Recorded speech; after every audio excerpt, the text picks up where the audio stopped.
Iris Cooper was small for her age. She looked more like 10 than 12, in her cut-off jeans with ragged edges, a pink t-shirt, and scuffed pink cowboy boots her father, Chip, had bought at a yard sale.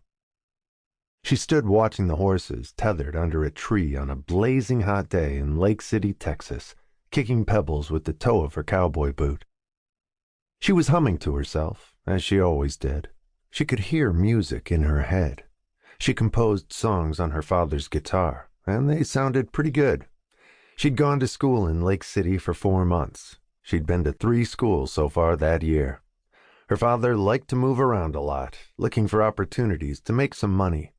He got tired of the towns they went to pretty fast. He rented a room for each of them in someone's house, stayed for a few months, and then they moved on. Iris liked it when they stayed in a town with a church.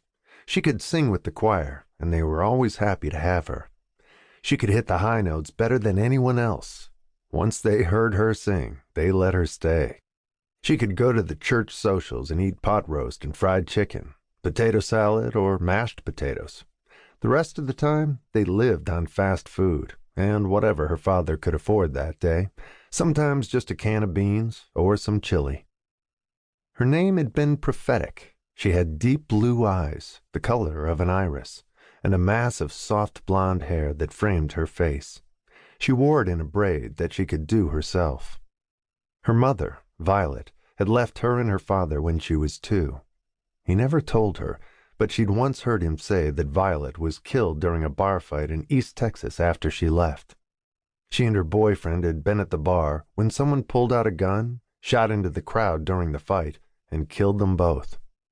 She and Chip had a rocky marriage, and when she left Chip, it was easier to leave Iris with him. Iris didn't remember her, so she didn't miss her. You couldn't miss someone you'd never known, but she missed having a mother, like other kids.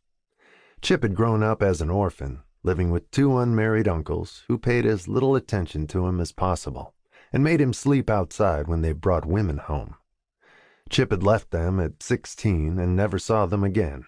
He got work wherever he could find it doing odd jobs and used to ride the bulls and broncos in the rodeo until he got trampled by a bull and hurt his leg. He walked with a limp now, and his rodeo days were over. Iris liked going to rodeos with him. Sometimes he saw old friends. They lived now from the work he picked up wherever he found it, tending bar, doing carpentry, working on a ranch when they needed extra help.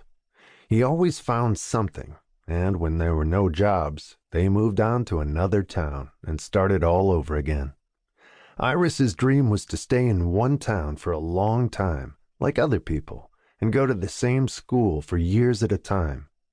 Her father said they'd settle down one day, but they hadn't yet. They'd been roaming around the small towns in Texas for the last 10 years. She wrote a song about it that she played on his guitar. She was still watching the horses when Chip came out of the house where they were staying and told her to get in his truck.